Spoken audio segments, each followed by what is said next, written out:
So welcome everybody. We'll make a start now.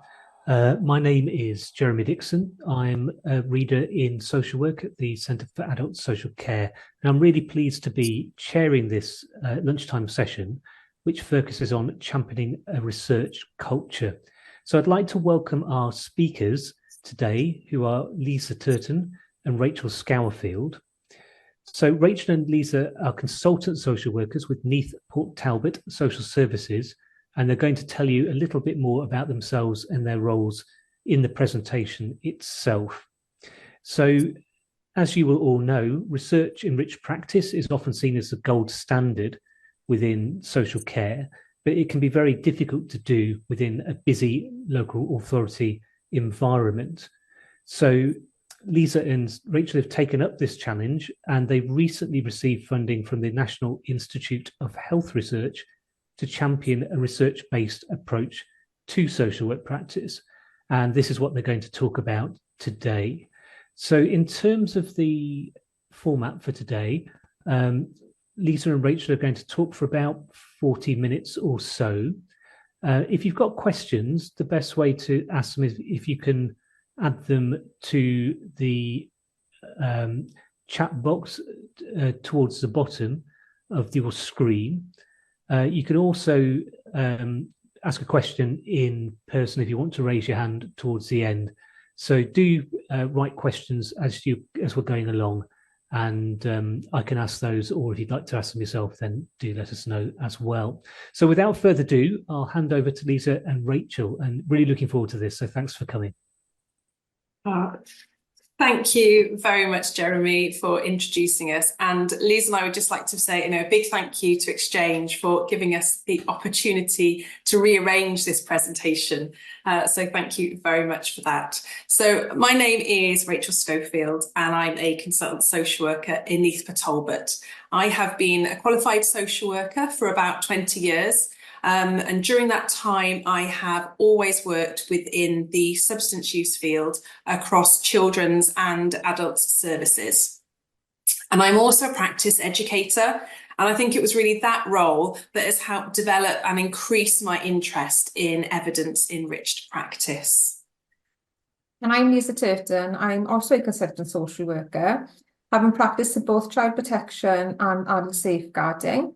I've always had an interest in evidence-informed practice, which stems from my experience in the course, both as a social worker and lawyer.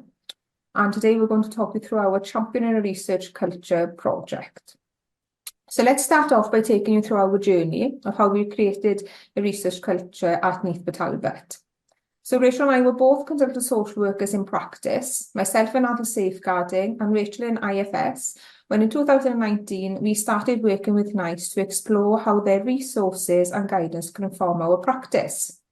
Now this led to us taking part in the London School of Economics research study on value and care guidance, where we shared our experience of using research-informed policy and its impact on practice.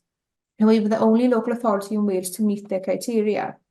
And then during this study, the researcher explained there was funding becoming available through the NIHR for the Practice-Based Research Leaders Award and invited us to apply. Now, Rachel and I knew we wanted to create a practice tool to incorporate research into practice for our decision making. We were already seeing the benefits of research-informed practice, how this could lead to better outcomes for the individuals we support. And we could see how our health colleagues were much more confident to use research to explain their reasons for intervention or no intervention.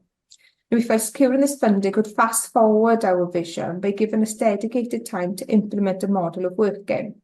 So then we rolled out our Championing Research Culture with 3 pilot teams at the beginning of 2023, and we'll tell you more about this in the next slides to come. The model we created for the NIHR has the vision to embed evidence within practice and strategic decision making, and also the structure to make it realistic. It is in line with the Performance and Improvement Framework Plan for Wales and the new Umlaen strategy. So our aims were to develop organisational level research skills by offering an e-learning package on how NICE guidance and research can be used to support practice, and by using upskilling sessions with Social Care Wales and the NHS library, the staff in our pilot teams had access and skills to use the databases. We wanted to build research capacity in adult social care, and this has been increased through the staff becoming more aware of how research can support best practice. And through this work, they are considering the future development of research within the social care profession. And we wanted to incorporate research into policy and practice tools to support best practice. The model we created would be able to be used with all social care teams to develop a research culture. Liza has written the West Glamorgan self-neglect policy, which was our first policy that used research at its core, and this will now set the precedent for all future policies. We've also been able to influence the local authority supervision policy, and now staff will be asked about the research they have used in decision-making, and also if there are any gaps that they would need support in accessing that research. And we wanted to sustain a research culture across practice settings.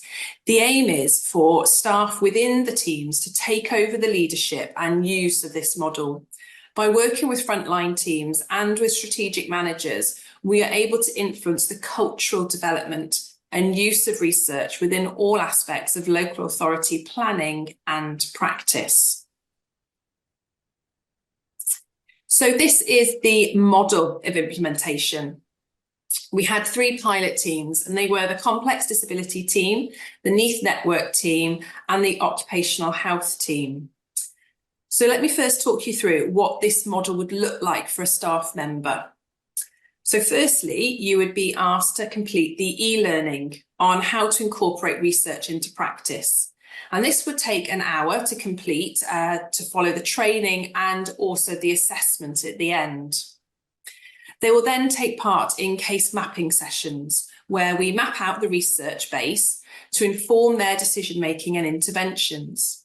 These sessions are held about every fortnight and last between 1 to 2 hours.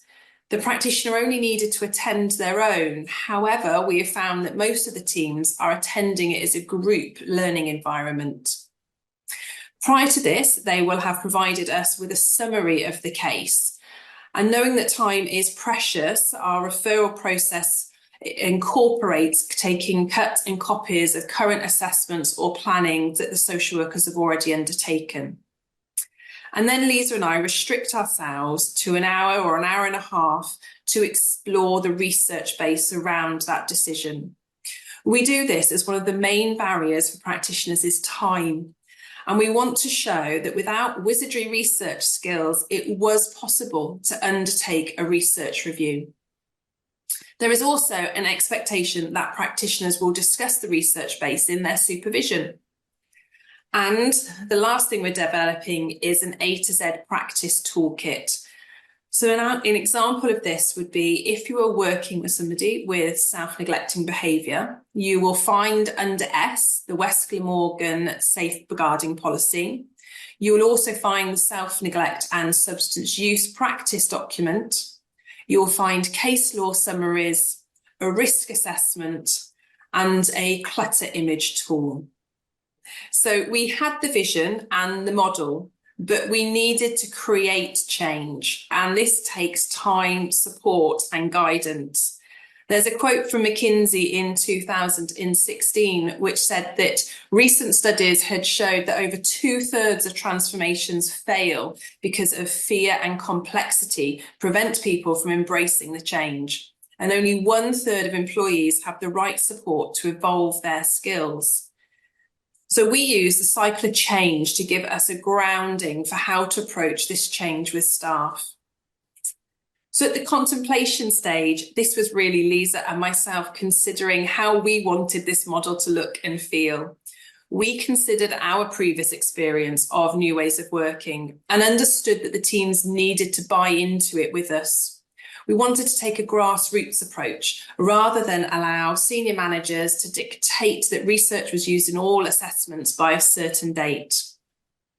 And so to support this, we spoke with the managers and seniors within the teams to gauge their concerns over time pressures and also staff appetite. By this approach, they helped guide us on what was possible and what suited their teams the most. An example of this is that one team who met every week for an in-person team meeting gave us the every other week slot to host a case mapping session with the team. This placed no extra expectation on the staff, and it was time already set aside for a team event. And then moving into the determination stage. At this stage, we wanted to understand the concerns and hopes that the team were fostering about the project. And so in order to do this, we organised team half-day sessions. And when considering the topic of how we could build effective engagement and how we managed to do it, maybe we could have just said that we had access to the hot drinks machine. In the local authority, where we no longer get refreshments when we go on training events, the power and influence of being able to give somebody a free hot drink with some biscuits and donuts was priceless. In reality, through that small act, the team felt that they were valued and that we appreciated their time. We invited Nick Andrews from DEEP, Developing Evidence Enriched Practice, and Social Care Wales to the event, and together we hosted exploratory talk sessions. So in these sessions, staff learned about the project, but we learned from them about their hopes and fears. This was done by using emotion and evoking cards. These cards are images of a key in a lock or a fish jumping from a fish tank into a pool, bees on flowers. The staff choose a card that reflected their feelings about the project. One image chosen that sticks with me was a group of older ladies squashed up against each other, sitting on a bench overlooking the sea. The person who chose that card explained that they saw the team not as a group of older ladies, but of having that deep-seated connectedness to each other and supporting each other shoulder to shoulder, but still ready for an adventure, be that a trip to the seaside or taking on a new approach of work. So these cards gave us a deeper and richer understanding about the staff's views and helped them express their thoughts, feelings, their strengths and concerns in a way that asking direct questions would not. It was the strength of the team in their appetite for better outcomes for their citizens and a commitment to support each other were the key areas that we could build upon going forward. The concerns they raised about time, accessing research and the skills to interpret it were the areas of support that we needed to develop to ensure that the teams continued their engagement with us. And to address those concerns, which matched the research study undertaken by Social Care Wales into the social care workforce views of research and practice, we worked with them in Social Care Wales to gain that access to the NHS library and to help us upskill the staff. Now, taking action involved holding case mapping sessions, and this is where we explore the outcomes for the individual, the breakdown of decisions needing to be made, applying the research base and developing an action plan for the practitioner. We had a practitioner that during the exploratory talks expressed that she felt that this was an add-on to her practice and suggested that the research could be carried out by Rachel and I, and her seniors could add the research into her assessment on her behalf. So when this practitioner had her own case mapping session, we explored and acknowledged how she was feeling about the case. That all paths were leading to her, that she felt that she was not doing enough and was fearful of a complaint. We acknowledged how she was feeling and explored the research base to alleviate her worries over not doing enough. We also explored working with difficult to engage individuals and shared our own experiences. The social worker later gave feedback that she felt that her mind had been put at rest over the planning for this individual and was no longer waking up at 4 a.m. in the morning worrying. Now, this approach requires boots on the ground, sitting alongside the practitioner to break down the issues by exploring research together to guide meaningful discussions and reflections. Now, under maintenance, we planned for the sustainability of the project, which included identifying champions who would continue to hold case mapping sessions when we began to step away. We held support sessions to build their skills and confidence to hold the case mapping sessions. Now, it's easy and natural for curious social workers to explore the research base and then forget to link it back to the decisions needing to be made.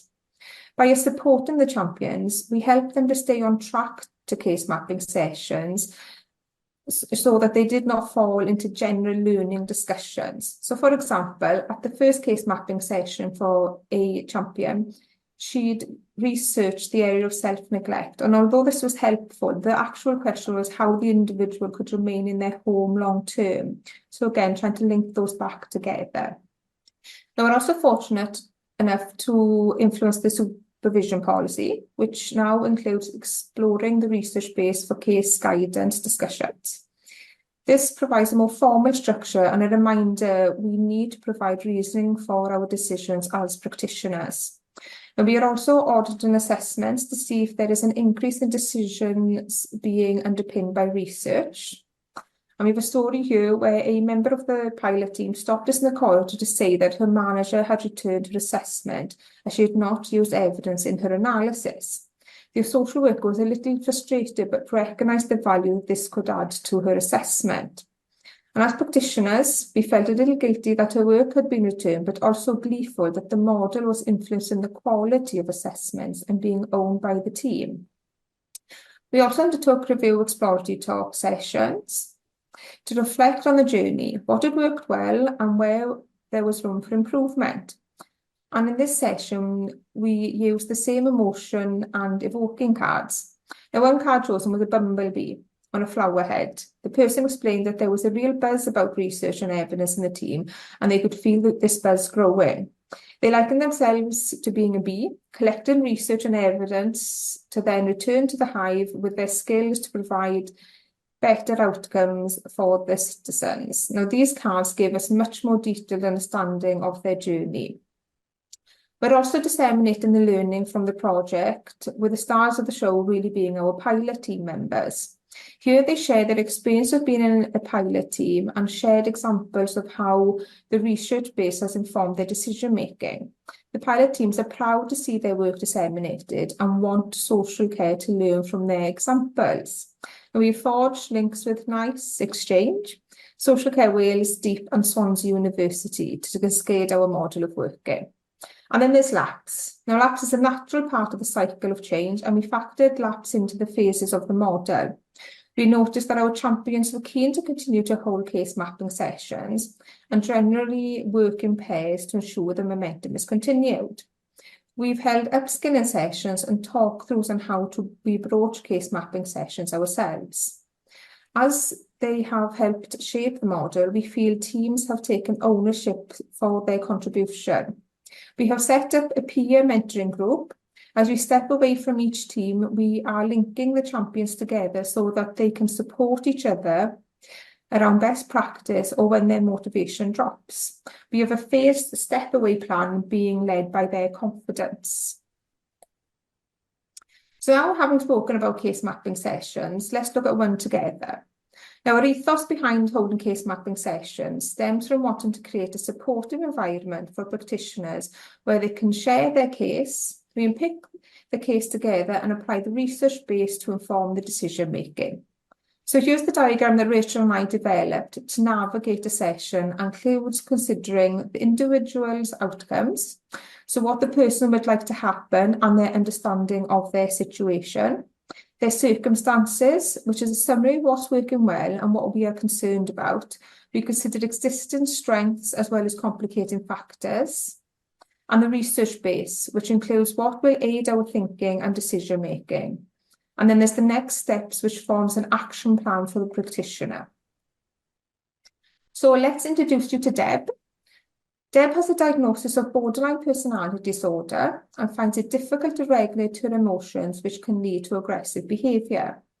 She finds it hard to work with professionals and is at risk of not receiving the right type of support because of this.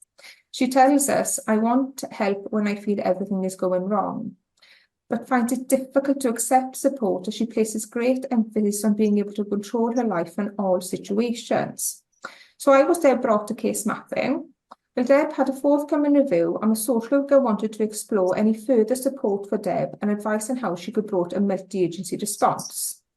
So for us, our focus is on what type of support could help Deb and how the social worker could ensure there is a multi-agency response to Deb's situation. As currently, Deb would only engage with a social worker, and that was on a sporadic basis. So the research considerations include personality disorders, the relationship between emotional dysregulation and personality disorder, and approaches to supporting people living with personality disorders.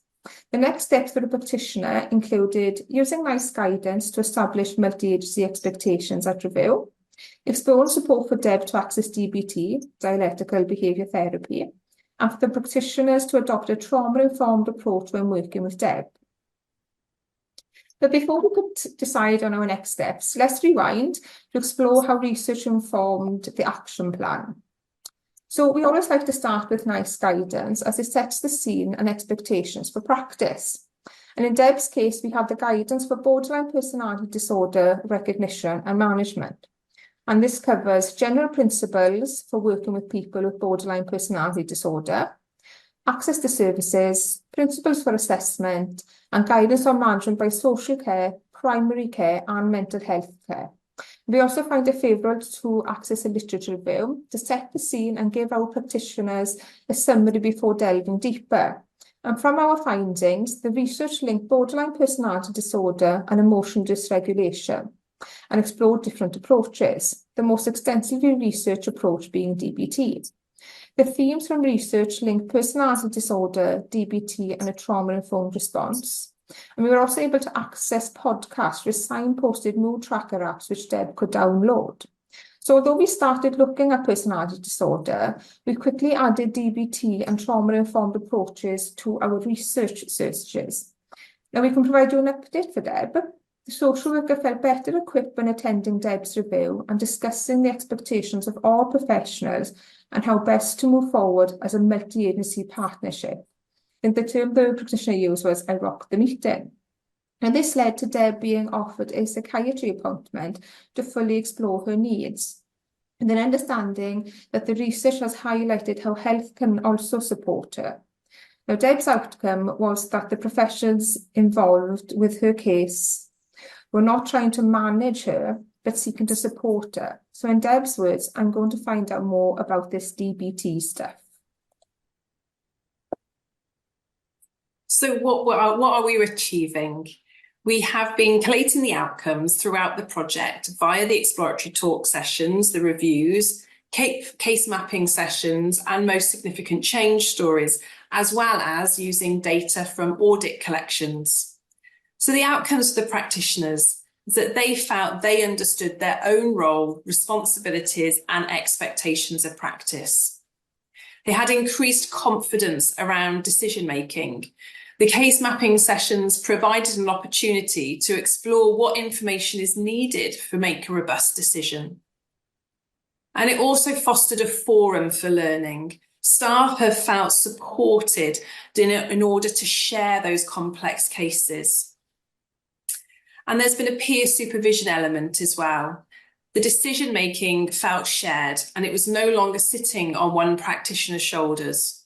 It is reported to us that the practitioners are now supporting each other in the similar way outside of the case mapping sessions.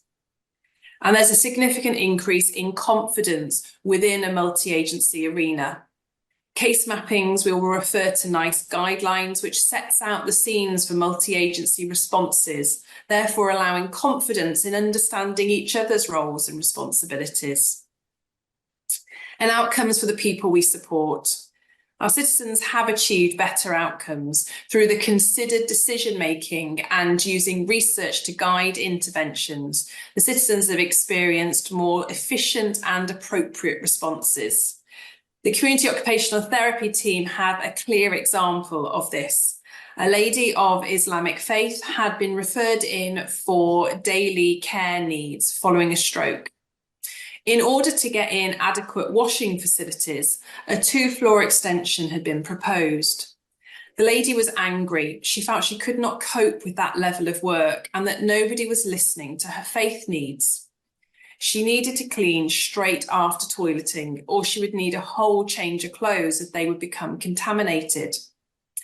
So we used research to understand the importance of meeting faith needs to improve and maintain quality of life, and the importance of a person guiding their own interventions. The OT had an open conversation with the lady, asking her about her faith requirements and asking for any solutions or potential outcomes that she wanted to achieve. Through that conversation, it came to light that there are special toilets within the Islamic community that wash and clean and dry a person without them becoming physically contaminated. And so this required no extension. A research-informed conversation allowed for effective and citizen-led outcomes.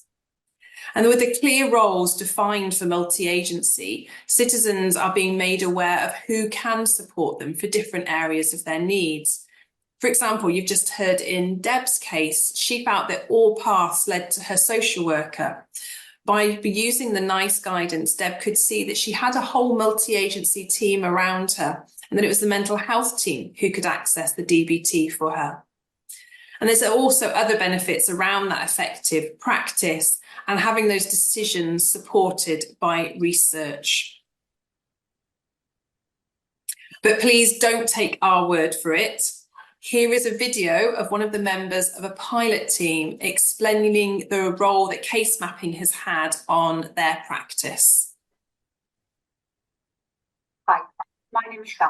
I'm a community occupational therapist. In this case, the case mapping session, I was provided documentation which was very straightforward to complete. I anonymised my client's details. So John has a recent diagnosis of Huntington's disease. He was up until recently working.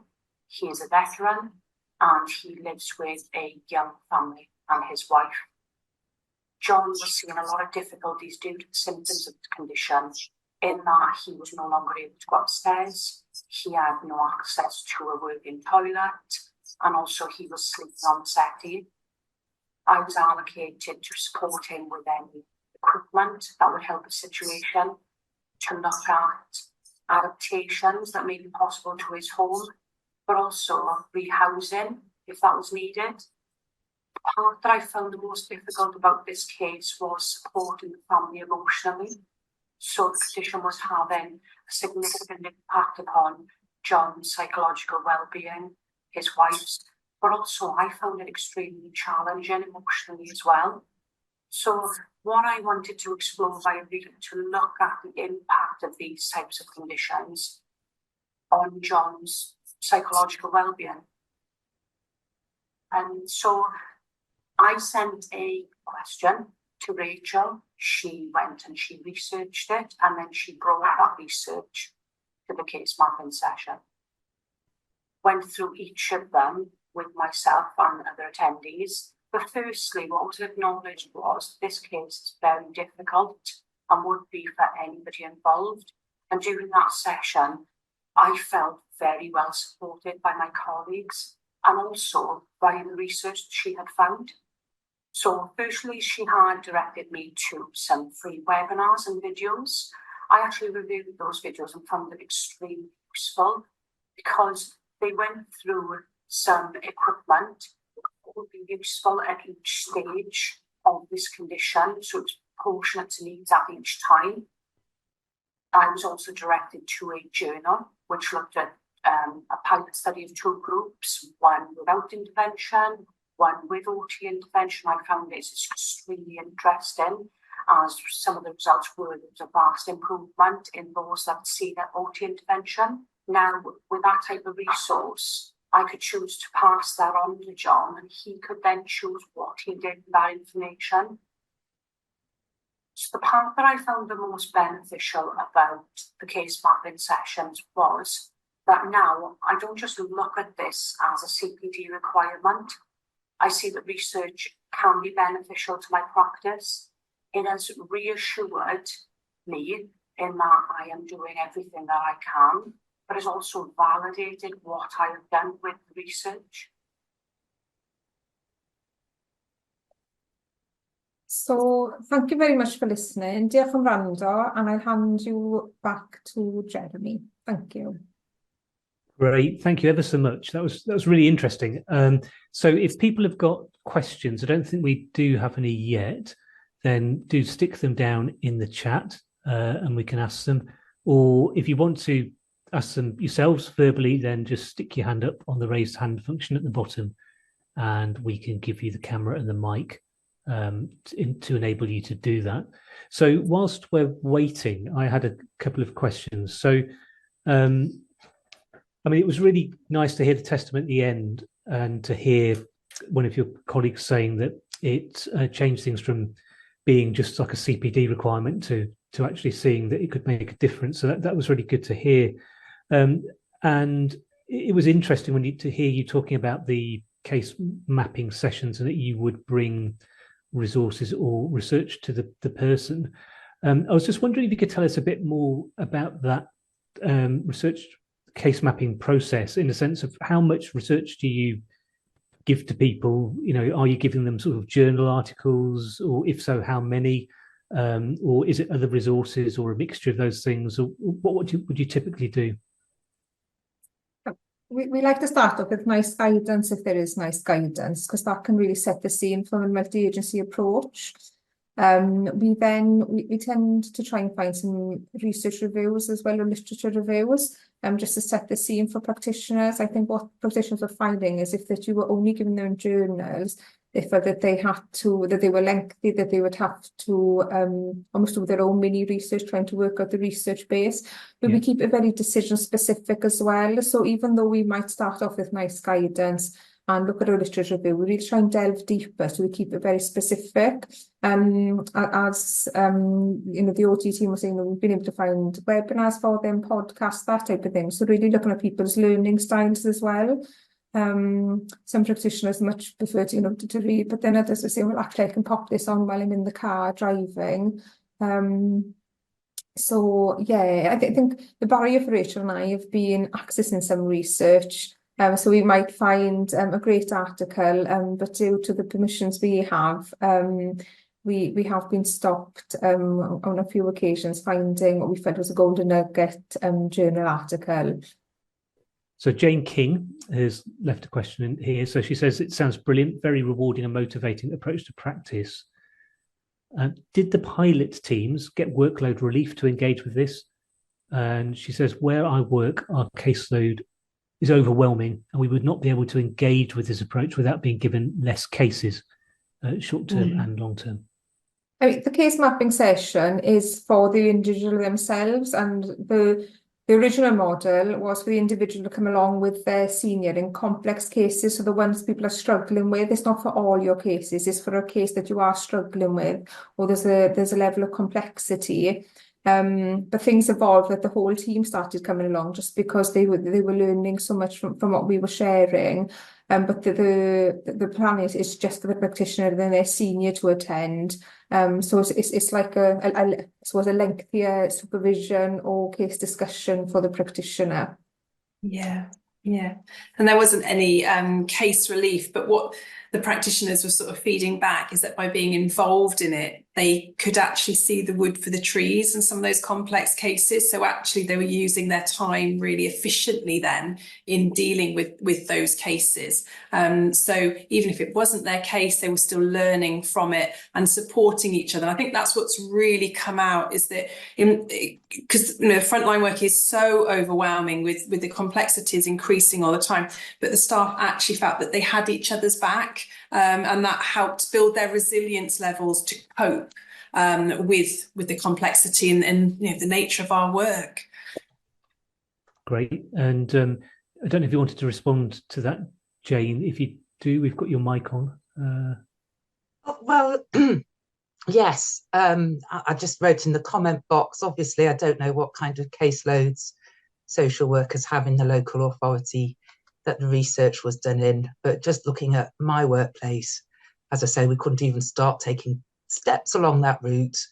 I mean, there are kind of research activities starting to be generated within the council, but on the front line, we're just so overwhelmed with work, we can't, take time out to actually engage with the process, however meaningful or time saving in the long run.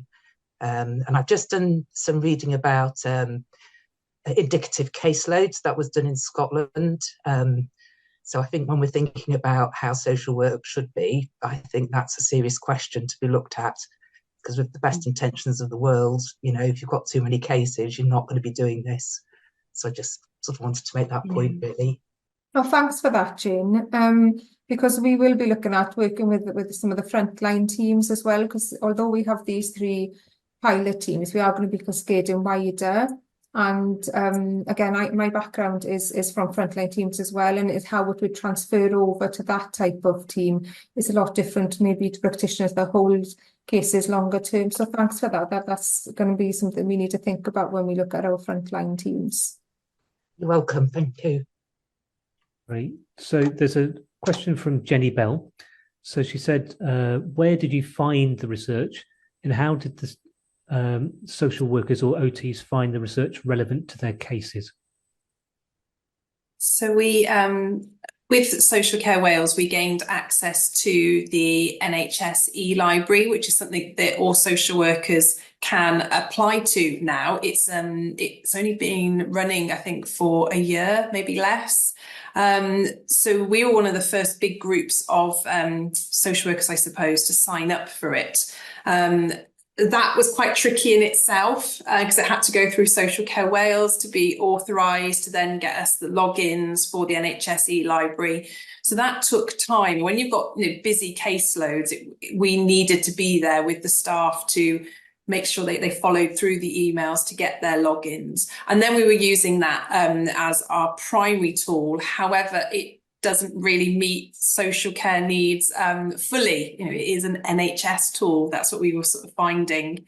So then we've been using Google Scholar. We have Community Care Inform through our own local authority, but we have no other logins available to access any other databases. So it's a case of, quite a generic search really that we were undertaking. In the case mapping sessions, Liza and I would go off and do that work and then bring it to the practitioner and the team. And then we would talk about what we had found, and then they could sort of see what the research was saying and then consider its relevance then to their cases. We weren't doing management supervision. We weren't looking at what their next steps had to be and what the decisions they need to be making, but we were providing the basis for them then to go off and make those decisions in their management supervision then. And what they were finding is that, the research we're bringing was really relevant to them, having been a profession where we haven't really been calling upon research behind our decision making. We've been using our practice knowledge. They were really surprised at how supportive it was to have academic papers. When you just heard Sian saying there, in a case that she was really struggling with and feeling that she wasn't doing enough, she could see that the research backed her up and that actually she was covering all bases. So she found it really relevant. Great. Thank you very much. So there's a question from Emma Taylor-Hill. So she's saying, did you feel that a project model such as this could be replicated in other local authorities without the funding award or dedicating time factors? Or could it be done in other ways, do you think? Yeah, I think what we found is that because if you want to create that culture change, like we said, we needed boots on the ground. We needed support to get people to get logged on to these databases, to actually start seeing what it was, to undertake a keyword search, to be looking for research, to be building up all of those skills, which we have, through our profession and through our qualification, but then we've sort of dropped out of using. So I think for us, we needed that dedicated time to actually be with the teams and to get things moving much quicker. So we've worked with them, for between 6 and 7 months really on hand with the teams, to the point now where they're up running their own case mapping sessions themselves. But yeah, I do feel that that dedicated time is really important to move it through, but also to keep those conversations going. So going back to what you were saying, Jane, about, the way caseloads are being managed. So we're having conversations with senior management around that kind of world, and how we can influence that, as well as supporting the frontline staff. So that's what that dedicated role gives us, is that sort of overview as well. Okay, so there's also a question here from Jim, who wondered if the team had used AI tools such as Elicit AI to summarize papers and data. Also, do you have a report or plan to produce one that quantifies the benefits of this approach? I feel like Jim's on our phase 2.0, because Rachel and I have already been talking about the role of AI to help with the background work. So yeah, that's something we're looking at when we're going into our phase 2.0 now, sort of learning from what worked well, what we could improve on. Yeah, Rachel and I do plan to publish our findings from our project. It's something that we didn't consider at the start. We wanted to very much share our findings with our local authority, but then realised actually we need to be sharing this further and wider. So yes, we have plans to meet with a mentor to see how we go about doing that. But yes, we're very much looking forward to that side of things too. So David McNeil had a question here. Is there scope for an online directory of best practice in social care issues to prevent duplication? I think that is sort of work that's going along with Social Care Wales at the moment. They have the line strategy, and they're now launching the insight collection. I know Emma Taylor-Hill is here on the call. She may want to give a little bit more information, but there is going to be looking at being like collating research topics that will inform practice as well. So I think that is a big conversation now that this world is being opened up to the social care profession, is how do we ensure that practitioners have an easy route, because we're too busy to be thinking, all right, I need to go and click on that website for that, but then I need to go to another organisation to get this. We need something really easy, because like Jane's saying, we don't have the time to be spending a lot of time finding out where we get the research from. We just want the research. So I think there is a big piece of work that's going to be undertaken, hopefully with Social Care Wales taking the lead on that, to ensure that we have sort of a direct point of contact. Karen, do you want to ask the question yourself, maybe? Hopefully you can hear me okay? Yep, we can hear you. Yeah, like I say, it's a really good presentation. I come from a customer experience background. I'm in a new role as customer experience manager in Gloucester.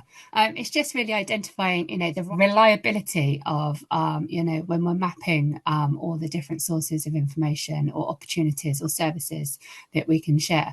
How do we ensure that what we've got is reliable to use and to share, to make sure that obviously we're then achieving the right outcome. Thank you for that question.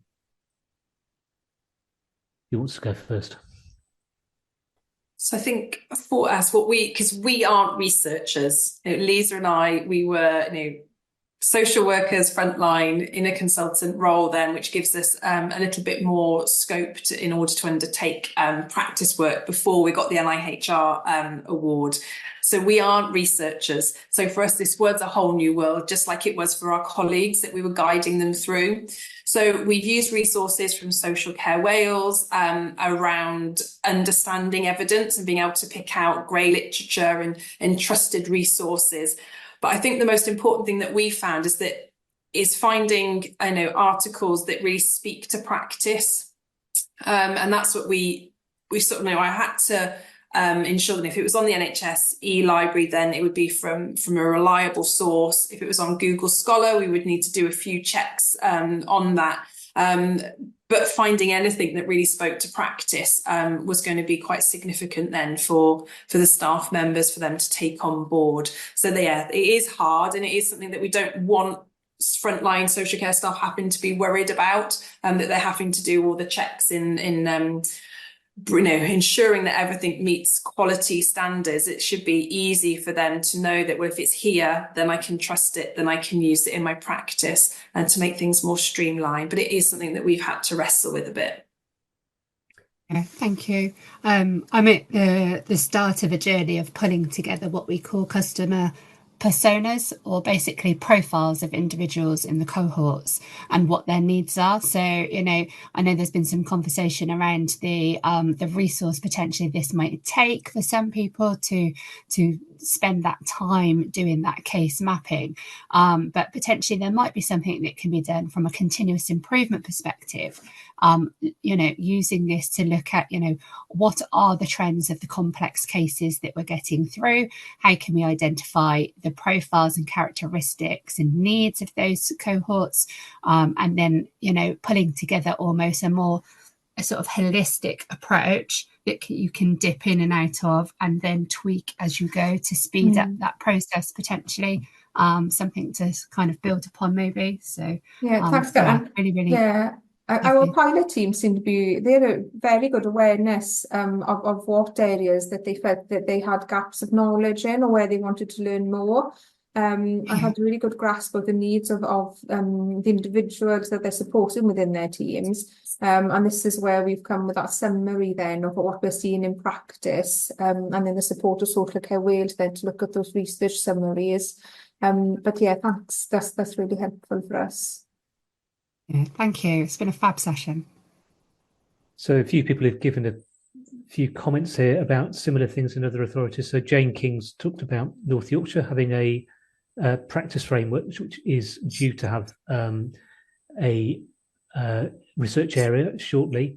And Emma Taylor-Hill has also shared some information about the Insight collection by South Care Wales, which gives new research data and ideas for improvement. So if people want to find out more about that, she's given the website on the chat function. Hi, it's me again, Jane. Yep. I was going to say I'm sort of like a social worker who qualified about 33 years ago, and I'm now doing this pre-doctoral local authority fellowship that I just wanted to mention, which the NIHR fund, and it's an opportunity where the NIHR kind of cover, your role, your job, and you stay employed by your local authority, but you kind of have a year out to learn research skills and, disseminate things back into the local authority. So I would just any frontline practitioners interested in research, that's a really good opportunity. And I just also wanted to say one of my things I've discovered is I think it's not just about frontline practitioners learning from research, it's about researchers learning from frontline practitioners. And I think we're sort of really underutilised, in social research because, we've got so much experience and we can advocate on behalf of our service users. So I just wanted to sort of put that out there as well and say thank you very much. It sounds brilliant, and I'd be really interested in finding out more to look at how something similar could be implemented in our local authority. Yeah, that's a really good point, and it's worth people looking up the NIHR pathways now for master's research and for doctoral research, because there is a new shift to encourage practitioners to take that pathway. Yeah, and then for those of us in Wales, it is the Healthcare Research Wales organisation that's sort of similar to NIHR, but they provide us access from within Wales. Liza and I's award was never really meant to come into Wales. It was in England only initially, but they were really impressed with what we were doing, and so they extended the funding to Wales for us. But Healthcare Research Wales is also the opportunity for practitioners in Wales to get funding. And the other thing is, if people feel able to self-fund, there's also more professional doctorates available than used to be the case. So we have one at Cardiff, but there's also other universities do these, which enables people to sort of designed around people working full time. So there's a question from James Tranter. Hello, hear me? Yeah, go for it. Hi there. So my name is James. I work for Cardiff Council. I'm the Quality Assurance Manager in Adult Services. Social worker, like both of you, for many years, frontline, and done quite a bit of work in children's and transition into adult services, etc. So my primary focus at the moment in Cardiff is is around social work audits. And I'd be kind of quite interested to kind of know, really, you mentioned a little bit earlier on ensuring that social work assessments are evidence-based and that there are evidence-based decisions and analysis. I was just wondering if you could kind of talk just a little bit kind of more about that. I'd like to kind of know more about what you were kind of looking for. So, so we created an audit tool. Liza and I are also managed by our equivalent of the quality practice for Neath and Port Talbot as well. I so think our I've linked in manager with is some of your guys over there, actually. Yeah. So that, yeah, so we're managed in that framework. So yeah, we created an audit tool, and what we did then is we took intersections of cases and assessments, and then I mean, every local authority's got a different database, haven't they? We're currently having a new one created, which is going to specifically highlight research. But in our current old one, we were then focusing in on the professional analysis section of our assessment. And unfortunately, it's a physical trawl of going through and reading them and then seeing where the evidence has been used. So we've been, doing audits of our pilot teams and then compared to the general population then. We did that before the project started, halfway through, and we're just doing our final ones now to see if there's a change. So that's how we're managing those audits. But we're also taking, we've had most significant change stories in, and then the stories from the exploratory talk sessions as well. And we're using that as all part of sort of like our data and our analysis then. The part that's been most difficult is the auditing the supervision, because obviously Rachel and I can't access the supervision records, but again, trying to get that flavour of whether those case discussions are now including research. And following on from that, I suppose what we have realised is there is a need around analysis. And pulling that analysis together. So that will be part of our 2.0 phase. We've very much taken it back to basics. Our social workers know their cases, they know their knowledge, but sometimes putting it across sometimes isn't coming quite through in some of the written work. So we want to work with them on that as well. And I think, from what I'm kind of finding as well, is that there's a stark difference when a practitioner is gone out and done an assessment with the family and has had a few days to reflect upon that visit and reflect upon that discussion. You'll see, a stark difference in the quality of that assessment once they've had time to dissect, reflect, share, and come back to it, rather than just going straight onto the assessment and rushing it out. Absolutely. And that's what our pilot teams were sort of saying, the opportunity to sit and think about a case. Cases that you think you're thinking about all the time, but you're thinking about them in that urgent crisis state. But having that opportunity to close the door and to think and really reflect on why are you reacting in this way? What is driving those responses? That's what they've really benefited from. As a local authority, we have a strengths-based, outcomes-focused approach already embedded in our work. So the teams have outcome-focused sessions where they come together once a month and remind themselves of that style of work, and ensuring then that we're looking for the strengths in families, in adult situations, rather than just responding to the risk. So we have that already, and this then sort of was a natural step on from that then, that reflective style of working, and the staff benefiting and feeling that they were responding more efficiently and time effectively then. Okay, so I'm sorry, I just need to cut in at this point to say we're out of time, I'm afraid, everybody. So it's been great to have the presentation. So thanks very much to Rachel and Liza. I'm sure that they'd be very willing for people to email them if you have any questions or that you didn't have a chance to answer today. And thanks for attending. And there'll be more events on our webpage if you'd like to attend. So nice to see you all.